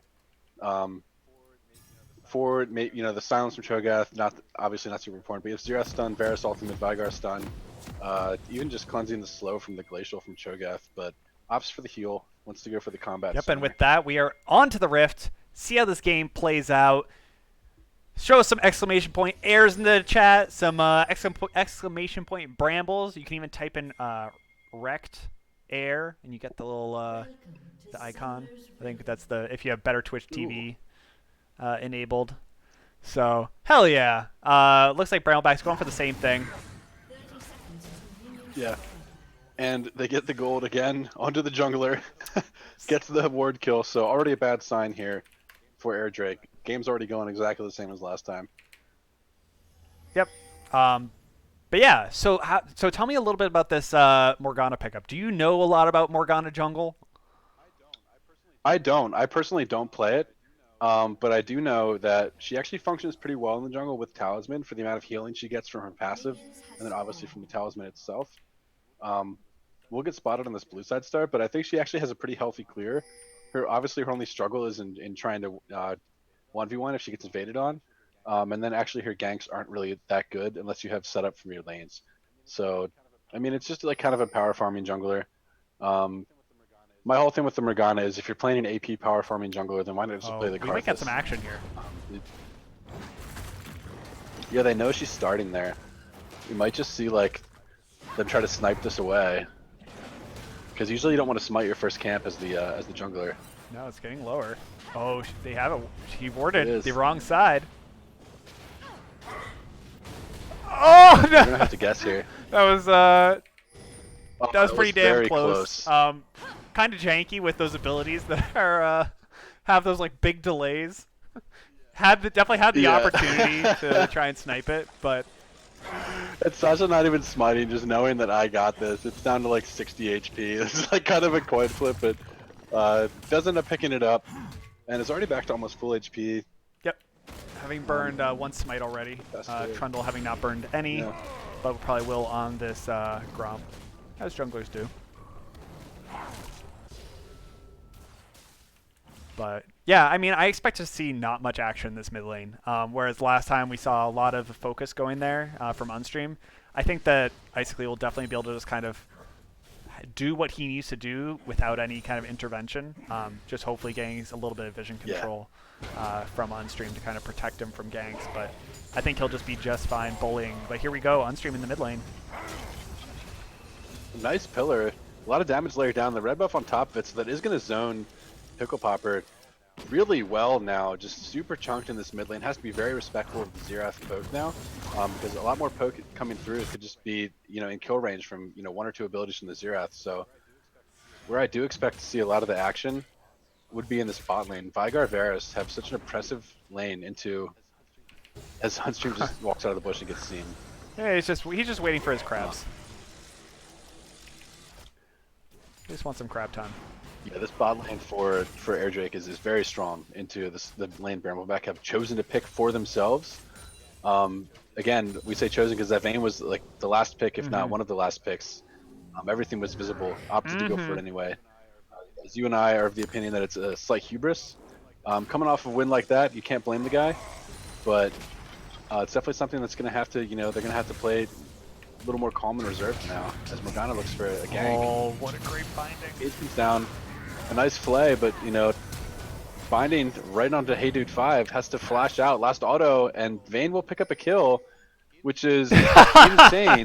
The Vayne is able to get a kill. Oh in man, this part of the game. what a good binding and follow up from Colonel Paco. They chained that CC perfectly. Yeah, it did burn both the flashes. Both flashes down for. Ooh, almost takes that Scuttle Crab. All flashes down bot lane now. So definitely going to see some jungle attention here. Hell yeah. But that's just unfortunate. You're not liking that if you're Air Drake. That's just it just feels like the game's going the exact same way it went last time. Darth Ted's getting a kill early. Your jungler's gank is failing, and you're kind of just feeling bad. So I hope they can kind of stem some of the bleeding as far as the morale goes. Because if you just come off of a loss like that, you're gonna not be feeling too good if things start to feel like they're gonna go the same way. It's definitely hard when your support, who's not even really on your team, your emergency sub, gets picked off. They're just trying to come in and help you out, feeling bad, picking on them. But basically picking up a bit of a CS lead in this mid lane already, and going for some, getting some vision down, trying to prevent that early dragon, getting that some vision there, or at least know when they're going to be going for dragon. Yeah, because they know that Brambleback wants it. They always go for these early dragons because they usually have bot priority. So that's something that you can pretty easily do if you're going to have bot priority, is take these early drags. But CS lead already building in the bottom lane, about a wave and a half. As pretty similar story for the mid lane, honestly. Yep. Icely just a little bit ahead, but I don't know. Nothing too crazy at this point. This time we are seeing Unstream go for the early dragon himself. I mean, I guess that's something you don't quite get with Sasha not being on this tank jungler, is you don't really have a great person to kind of go and tank the dragon early, which Unstream can go do by himself. Oh, the hook just barely landing bot into the flame, but the cage comes down and denies a lot, of them going in there. So that's something that actually we didn't consider, is if Thresh tries to get an engage off, you just throw the cage down right behind Thresh. He can't lantern anybody in. Nobody can really follow up behind him, so Thresh can oftentimes just die if he ends up getting cage thrown on him when he tries to hook in. So nobody can really follow. Yeah, and early dragon. You never see that. They did it, We fam. did it. They broke the curse. That's an untilter. That's how you untilt yourself. Yeah. And if anybody's going to untilt them, it's going to be Unstream, who is a little bit behind in XP, has his full red side available, though. But Morgana's just power farming here, which is something you expect. Again, I'm not sure how much I like the Morgana jungle pick when an AP power farming jungler like Karthus is just typically going to be a better option. Maybe they prefer to have that kind of utility on their team and just play through the AD carry. Right. So that's definitely a fair point. Yeah, I mean, Vayne can use all the protection she can get. It will be nice to have access to that black shield as we do get later into this game for the baby cage. It's very true as well. But Morgana's going for an invade on this blue buff. Yeah, she wants it. Trundle's here and has a smite available. So does Morgana. Looks like it's not going to be a smite fight. Trundle should be able to auto smite this one, and fucks it up. So it doesn't get the blue buff. Unfortunately, should have been pretty free with a Q smite from Trundle, but unfortunately wasn't able to secure that. What do you have for your time? I'm at 755. Okay. Same. Yeah. What about you? We're chilling. Same? A little bit of damage in this mid lane. Icely causing a lot of pain for Pickle Popper. He's going for the ult, but Pickle Popper's got the movement speed. He's pretty fancy feet on this Zillion, even though he doesn't seem to even bother using his feet. Just kind of floats around there.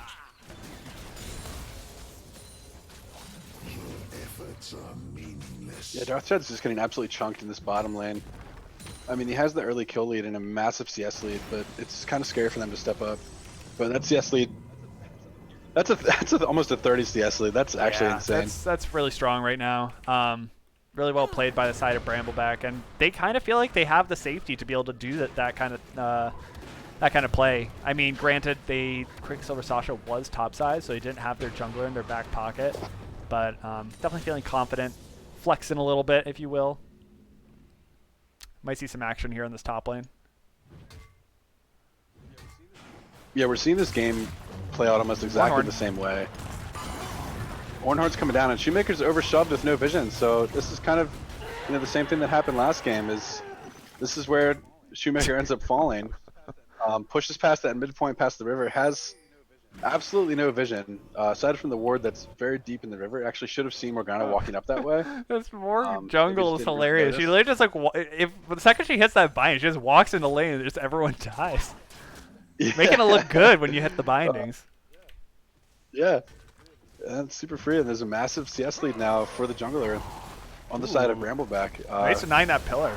Nice pillar, actually. It does pop the subjugate as well. Flash available on both champions here, so should be able to just flash after and pick up the kill. Yeah, that was great. That was a really strong pillar. Shouldn't that have destroyed the pillar, though? I think he actually hit the pillar after the animation was done. Okay. I'm not sure, but... In theory, I think that's supposed to destroy man-made terrain. Yes. Maybe Trundle's pillar is indestructible. It might be. I'm not sure if that's in the text. That'd be pretty dumb. I don't know why. It's just made of ice. It's not a... No, it's true ice. It's so true. So true. Yeah, you got to learn the lore here. Brian. I'll try to help you out as much as I Yeah, I can. need a But friend. Ooh, but Quicksilver Sasha not having quite as fancy feet as Pickle Popper, having to burn Flash there. But yeah, Air's able to just kind of position themselves really aggressively for this. wait. Ooh, man. Sasha playing dangerous there. Yeah, and with that, they're able to just pick up the Herald. Hell yeah. Hell yeah, brother. That's what you like to see. And I would really, honestly, I want to see on stream just run this one straight to the mid lane. You want this Xerath to get fed, because Xerath being fed with a Glacial Cho'Gath, a Trundle, and a Vigar on your team means that they can't really get close to you. And if they can't get close to you, Xerath just gets to pump out the damage for free. Like, what on the side of Brambleback is going to get on top of the Xerath or the Varus? There's really nothing. You have a flank option from Morgana with the flash available. Ooh, hook in the bot lane though. Great play. Hook in the bot lane, unfortunate. Play again into 2. Wild Tortuga pops the ultimate, but it's just going to end up falling to one more Oh, auto. baby! Again. Welcome to Air Drake, hey dude 5. Picking up the return kill there. But yeah, definitely some rough stuff. More action in the jungle. This stream might be caught. Oh, great pillar.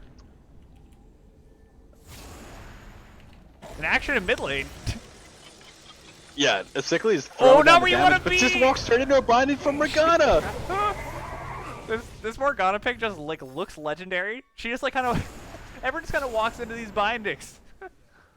Yeah, yeah, they're definitely making it look good God. here. I know it's definitely been popular in solo queue lately. I'm not sure how strong the pick actually is, but Sasha's definitely playing it super well. Gonna have to go try this one out myself. Oh no! Another binding lands. The hook's not available, thankfully, for Colonel Paco, but it doesn't matter. He just flashes in with the auto attack. Oh man, Quicksilver Sasha is dismantling them right now. And as is tradition, this dragon will indeed go over to Brambleback. No one there to really contest this one. Quicksilver Sasha with the big plays and not respecting this Morgana jungle. That damage is insane. Yeah, that's a tilter too. When they pick something like Morgana Jungle, you're like, all right, well, we haven't really seen this before, but it's Morgana Jungle. How bad could it possibly be? Has like 90% kill participation. Yikes. That's a yikes. 80% rather, but... Man. Yeah, and Quicksilver Sasha is just threatening so hard. Just feeling like she has the priority here on all this map. Yeah. There's already a 2,000 gold lead at 13 minutes now for Brambleback, and honestly, this game's kind of going the same as last time. They have kills in the bot lane, but they have kills in the rest of the map too now. And unfortunately, the only kills we have for the side of Air Drake are on the jungle and the support, which is the two places you probably really didn't want your kills to go in this game. But they're not out of it yet. Their team comp is actually very strong into Brambleback's team comp, so if they can not run it down, they do have a fair chance of actually just coming back in this game compositionally. Oof. This is so... The camera is going all over the place. What's that? Yeah. This it's so intense whenever Vayne has to go fight to go get plates. She has to get so close in order to like go dish the damage. Has to go in and out of all the Varus shenanigans, get in and out of the baby cage. Definitely just really aggressive and impressive to just see Darth Ted and Paco able to kind of push up forward those plates. Yeah, they're pushing their limits. We saw Pickle Popper have to burn the Zillion ultimate in the mid lane as Sickly just kind of set up turret in his face. Point blank with the Xerath ultimate. Had to back off because Sasha showed up. Paco hooking a chicken. Not the chicken he's looking for. That's not the McChicken, the legendary McChicken that we're all just grasping for that kind of perfection. Unstream finally choosing to pop the Rip Child here. Oh, here it is! Oh. And Pickle Popper flashes out. Thresh caught though. Hey dude 5 coming up big, getting that shutdown gold, saying 2-1-0. That's what you want to see from the substitute coming in. Off the bench, hot and fresh out the kitchen.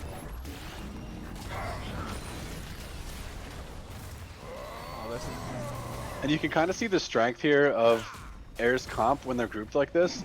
Their zone control and ability to just prevent Brambleback from even getting close to them is insane. With the combination of Cho'Gath, Xerath, Trundle, Vigar, that damage onto Vayne. They're just smacking.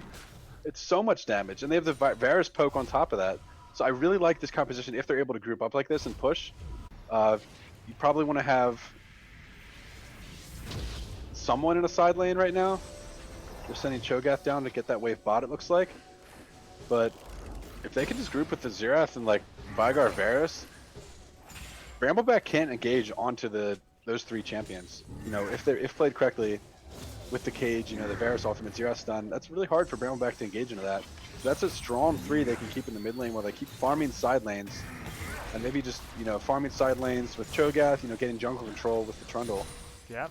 And that being said, if played correctly is the caveat. We have to. That's why we're all here. We're all just grasping for perfection, but we watch because we're flawed. Yeah. I'm pretty excited for this late game because we're gonna get to late game. Era has so much like wave clear that even if Brambleback does have a little bit of gold lead now, they're able to kind of just clear waves as they want to. No real threat. There isn't a lot of great AD wave clear. Vayne notably being very rough in case Baron becomes an option. It's going to be hard to kind of stuff that. But yeah, for now we just kind of see this mid lane siege being set up. Pickle Popper getting silenced. Oh, Shoemaker. Getting ruined under tower. Oh no! Yeah, actually taking a lot of damage. He actually walked back into the tower and got stunned. The rest of the team getting knocked up by the Ornhorn of Sickly. And able to flash out, I think. He should be fine here. Great pillar. Not going to be enough. No, and unfortunately the Binding picks that one up. On to Hey Dude 5. Shoemaker falling as well. And just honestly went a little bit too aggressive with this poke comp. You don't have to dive them. He just presses them under the tower until they're low and they have to leave. Yep, but I mean, I appreciate the proactive moves, but yeah, as you're saying, trying to force something that you don't really necessarily need to force. Dragon is going to be coming up. They are going to be trying to take this. Vayne ulting. Final hour is upon us. Threshold going for the big read. The read we can't see. And Darth had already taken so low just by this one ability from Xerath. The pillar actually combo. Oh! And he snipes him! Oh, baby! Oh! Oh, man. That was a great snipe by Icicly. I mean, honestly, like, you gotta be happy you're picking this Vayne. Like, either Vayne or Ezreal, because there's just so much you have to dodge. Yeah. I think this should be a free dragon now. For the side of Airdrake, they have the Cho'Gath Feast available. God, so much damage on the unstream. Hook lands, but Cho'Gath's just over the wall, able to get a double knock up there. Man, this Morgana damage is just so insane. Yeah, I think they should be starting this dragon right now, and they're finally starting it. It really doesn't feel like Air is 3k down. No. No, they have the composition strength that we talked about is so real for them. It's so hard. As we have another Infernal Soul, by the way, which is pretty hype. It's so hard for Brambleback to actually deal damage to the champions of Airdrake, because guess what? They have 3 supports and a tank, and Vayne. If you're relying on Vayne to deal the majority of this damage in your team fights, now granted, Morgana and Zillion are going to do a good amount of damage as well, but all those champions kind of have to get moderately close to the enemy team to be able to deal damage. Oh yeah, you have to be a mechanical god. Xerath, Varus. Yeah, Xerath, Varus, Cho'Gath. I mean, Cho'Gath has to get pretty close, but his Rupture's pretty long range, especially if you're combining it with the long range from like the Varus, you know, Vigar with the cage and the Xerath with his abilities as well. It's so hard. I mean, we keep touching on this, but I'm just worried for Brambleback's composition in this game. Definitely feels like hubris might have been at play. Having a really good game 1, but picking this comp is just not quite the same as maybe picking the Kog'Maw, the Deathball Kog'Maw comp or something like that. Vayne is just a different beast. Yeah. Oh, here we go. Flash in, but gets immediately binded. As oh no. 5, not going to be having too great of a time there. And you don't have to get onto them if they just run at you. Oh, so. Paco picking up the hook onto Shoemaker. That was a sloppy fucking fight. Oh, no. Fancy feet? Oh my god, what is this? This is a fiesta. Everyone's just taking shots and missing abilities. Oh god. Well, Airdrake's certainly giving Brambleback an opportunity to cement their victory here. With trying to force plays like that, there's really no reason to, right? you're not in that much of a deficit. You have 2 dragons. You can just kind of chill and wait for the next dragon to spawn, fight to get to that soul point, and then you'll be contesting every dragon from there on after, because if they give you Infernal Soul with Xerath, with Varus and Vigar, that's pretty much GG. So a really hard force by Shoemaker with the flash, trying to get that Glacial on, really wasn't worth it. Nuh-uh.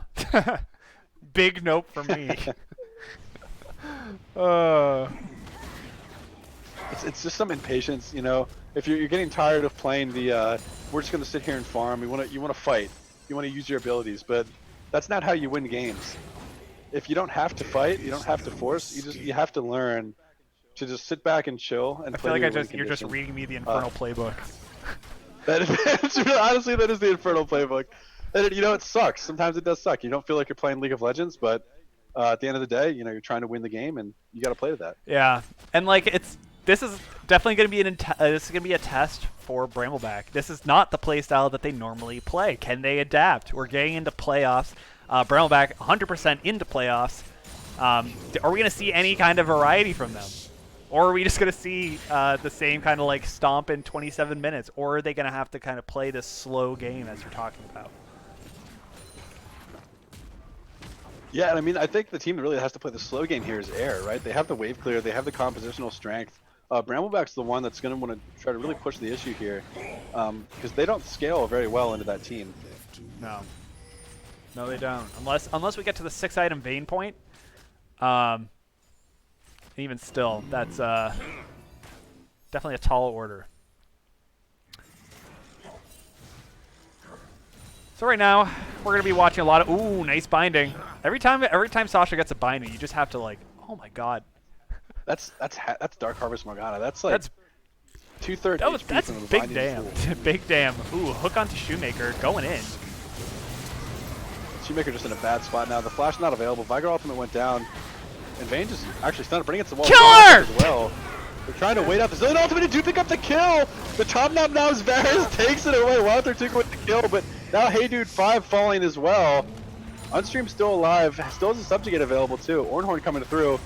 Not gonna barely miss sickly, but he's gonna die to the Zillion bomb now. Oh man, Miller trying to get the sickest of flanks. Oh, what a... Beast is still available on this Cho'Gath. I think he can just kind of walk in and get this If there one. wasn't so many objects, there's 2 different types of pillars in his way. But now Unstream's caught out.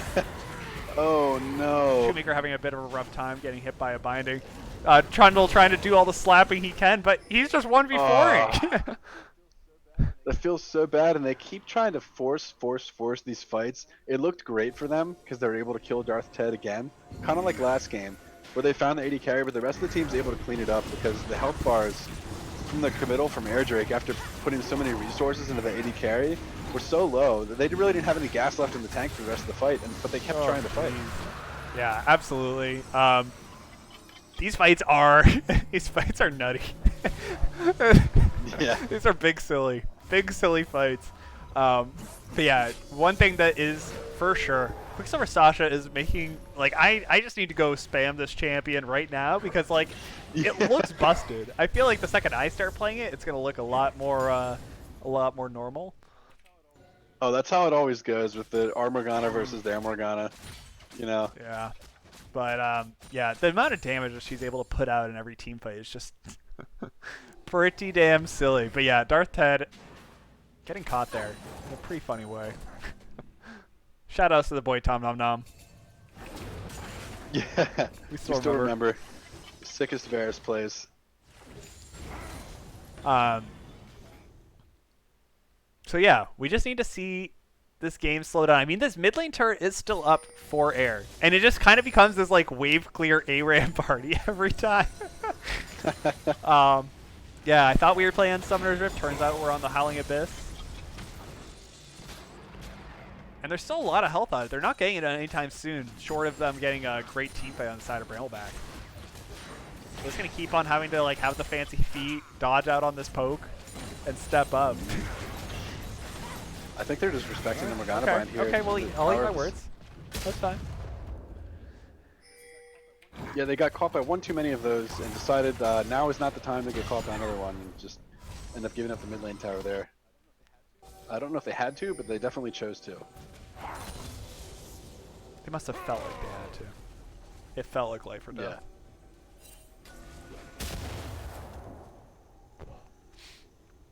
So, this is a banger. This is definitely a banger, and I mean, though it's like a It doesn't feel like it. Or 7,000 gold lead. It doesn't. Because I feel like really the Baron take on Brambleback is so much worse than that of Ayers. The Vayne. You have Vayne, makes it but like, better. I feel like you just don't want to be grouped up at Baron is the problem against this Air Drake comp. Like, yeah, that's true too. You put the baby cage down. Yeah, you right got like a pillar of the make baby cage. rage. And you have Cho'Gath fly in and just chomp someone.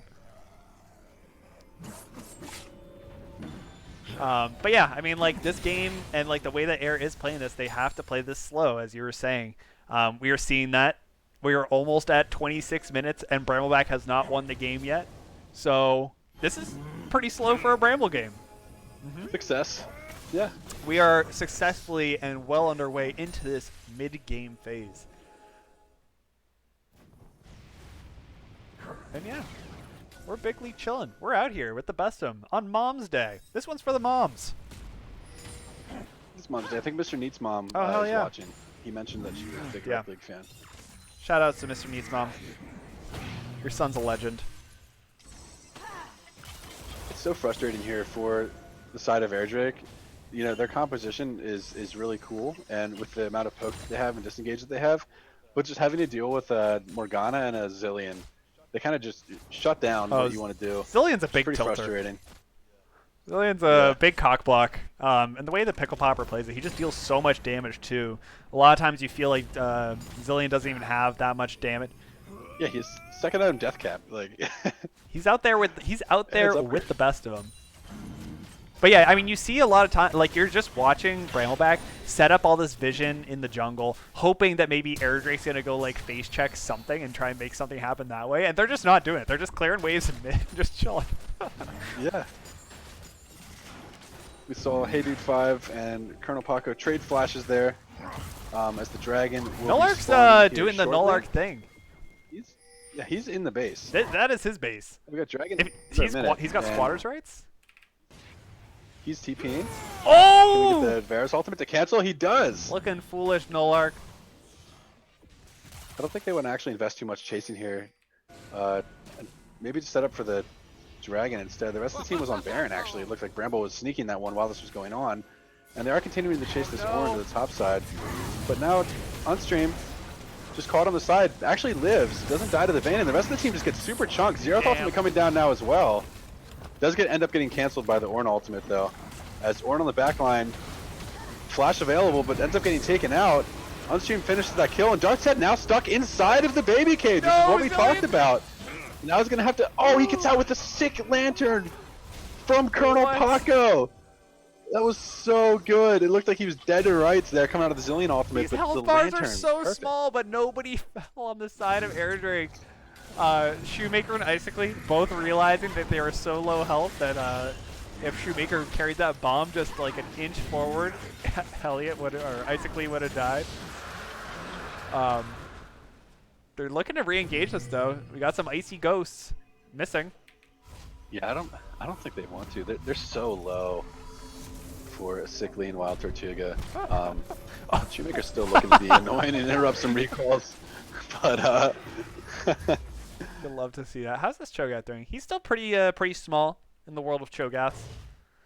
He's only got 2.3k health, but this time he's got ability power. You don't always see that on these Rekt League Cho'Gaths. Shoemaker redefined the meta. Good amount of feast stacks, right? About 7 feast stacks. Probably could have a little bit more. At this point, maybe. I'm not sure. Doesn't show me the max values. And he's going for the the Gargoyle Stone Plate combo. Yep. Oh, I like that. The Big Daddy Feast, for those of you who don't know, when you pop the Gargoyle Stone Plate, how much does it increase your health by? Doubles your health if there's 3 doubles your health around. if there's 3 champions around. Your feast is scales off of that. But before we talk a little bit more of that, we're gonna watch some boys get slapped. We're gonna watch Black Shield just completely fuck over the Black Cage for Vigars. Another ultimate popped by Sickly, and just Shoemaker's actually getting chunked by this Morgana. Even it's hooked straight into a kill by Darth Ted. As the rest of the team trying to follow up, the Ornhorn gonna knock up 3 on the side of Air Drake, and Wild Tortuga gets hooked. A double kill for Darth Ted. Hey Dude 5 will end up taking down the Morgana, but will fall himself on the back line to Pickle Popper. And the rest of the team just pushing right up mid lane. Damn. Yeah. Shoemaker's been getting caught a lot by these hooks. Granted, he's a big boy. Yeah. But Colonel Paco getting some really sick hooks in that fight. Hooking Shoemaker for that kill, then hooking Wild Tortuga shortly after. Target selection on point. But trying to wave clear.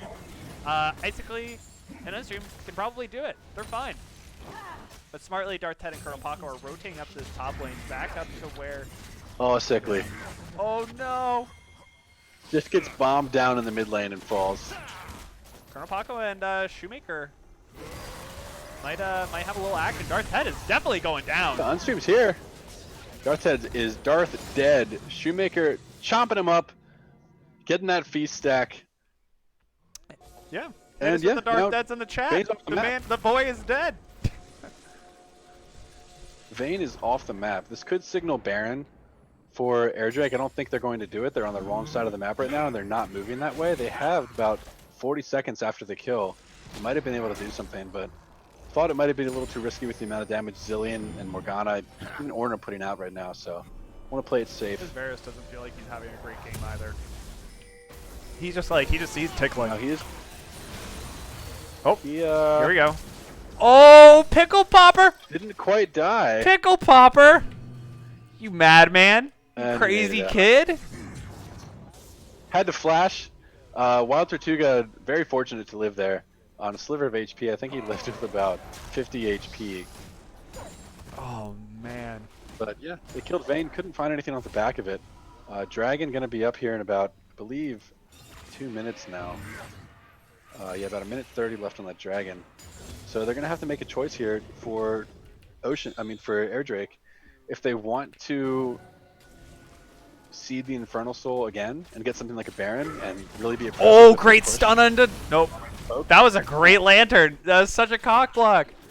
Another one. Colonel Paco is just playing the role of this super obnoxious guy at that middle school dance. You see this girl that you really like, and you're trying to make the moves, and Colonel Paco is just up, be like, "Yo, want to go talk D&D in the corner over here?" And he's just like, "No, man." Be like, "Oh." Colonel Paco just denying everything with his lantern. Denying everything. Yeah, all the chances. And then gets the girl to go talk D&D. Gets the girl to go talk D&D with him too. Air already rocking that half chub. He was halfway there. And, no, we're not seeing any action. Colonel Paco denying the action. I do like the choice here from Wild Tortuga to go towards this lethality for the increased amount of poke, but he's no, getting tagged by my boy! Oh, hey, dude, 5. Jesus Christ. Oh, man, these Morgana bindings are lethal, and Darth's head now just gets to rip through the team. He's silenced. He can't. He's not yeah. He's so close to dying to that tower, but just barely living. Has to pop the heal there. Now he's healing off of this red buff regen. We'll be able to lifesteal off the wave as well, and that's going to be Infernal Soul. Now for Brambleback again, 2 games in a row. Done that. All I can tell you is that Darth Head's going to be quite pleased. He was just tumbling in there. He has so many shields between the Morgana shield, the Thresh Lantern, the Chrono Shift debuff.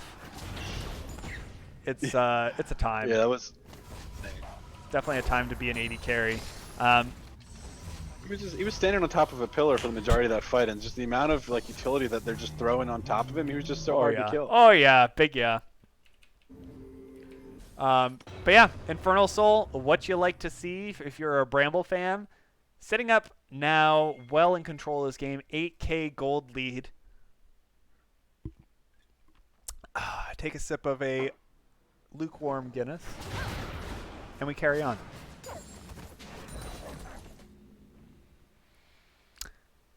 For all you Ocean fans out there, the game's going to be coming up shortly. After this, in fact. Shoutouts to the Ocean boys. We're about to get wet and wild soon. That's a hype they're all series hype, too. dude. It's Rekt League. Everything's hype. Don't you know? Type. Idiot.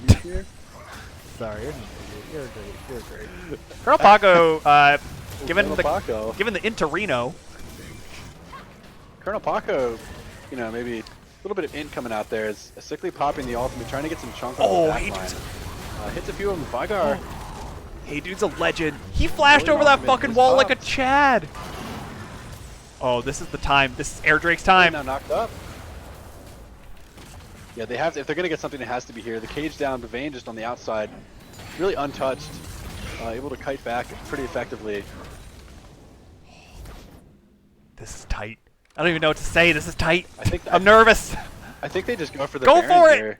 Do it. I think they don't have any good. They don't have good DPS, but do it. Yeah, they have a pretty good turn if Brambleback comes to check, which I think is the one option that they can go for here. This is the Icically special with this pink ward in this position, threatening to start Baron. I think they could honestly just have Trundle and Varus on the Baron right now, while the rest of the team zone, and they could have probably had it decently low. Binding lands. Ooh, Pickle Popper stepping up, but not able to hit those bombs. Rare miss from the legend himself. It's just a rush for this lane priority.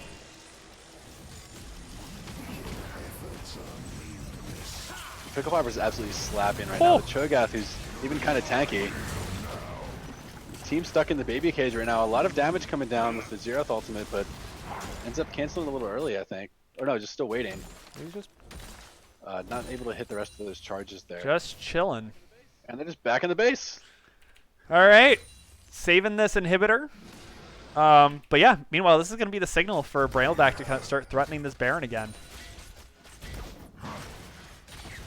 I mean, if we wait long... Honestly, I think they can just two-man it. Like, they only need Vayne and then someone else to do this Baron at this point, with Vayne on 3.5 items. With the upgraded Might of the Ruined King. Oh god, here it is. It's a big ask. On stream, doesn't even have the flash available to get over the wall. Yep. Secured for Brambleback. Quicksilver Sasha able to smite that one away. See what ensues in the fight ahead. Ooh, a long-range hook. Didn't end up going in. Akko's been a sharpshooter here. Yeah, though. he's been looking real good. Real fine on this Thresh pick. Looking like the boy Worthy Dust himself. The hook god.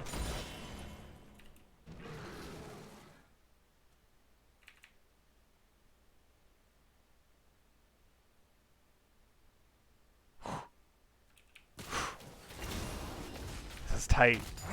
It feels like, honestly, this is how this whole series has felt. Like, even when Brambleback has the world, they have the gold, they got the girl, they got the dragons, like, it still feels like it's close. It does. At this point, I think it's going to get a lot harder. Clearing these waves is going to be a rough time for Xerath. Yeah, it's hard. I mean, they have the Baron, but it's hard for them to step up and actually kill these base towers. You know, with the amount of threat that's on the side of Air Drake.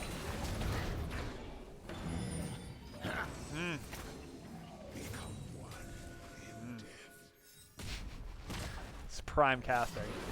Got lots of words for them. Unstream getting caught there. Taking some damage. Nullard bashing his face up against the wall. Ooh, that's... Vayne's in a bad spot. Popping to QSS. Yeah, Vayne right-clicking, now walking away. Pop the QSS. Cho'Gath unfortunately gets hooked there, and Shoemaker again, honestly, is having a pretty subpar performance here. The amount of times he's gotten caught out just like that, as the rest of the team's health bar is so low, they have to leave. And if you're going to break the base, you got to break the health bars first, and that's what Brambleback does. Oh yeah, they break. They break hard. This inhibitor is going to be going down. Looks like we might be seeing another inhibitor going down. 2 inhibitors down for Brambleback. I think they can end. They sure can. 5v4. But are they going to? Is it going to happen?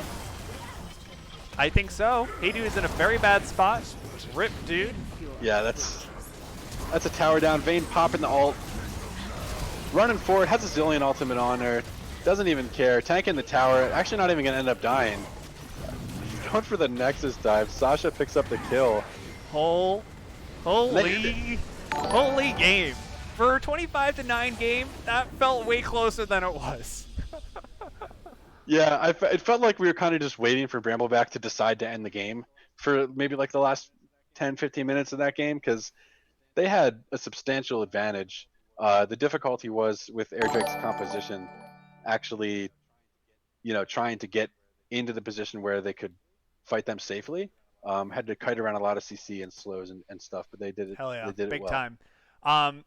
Shout outs to Iendo L, the legend himself, and Resident Drunk for subbing. Shot glasses, got him here. Yeah, we got some Ooh, merch coming. We're just setting up the Rekt store because we didn't really want to have to handle it on a case by case basis. Um, so we wanted to actually set up a kind of like checkout system, which actually takes technical skills and knowledge, which we're figuring out. So we're almost there. It's pretty much up and ready. But yeah, a great showing from Brambleback, looking absolutely dominant.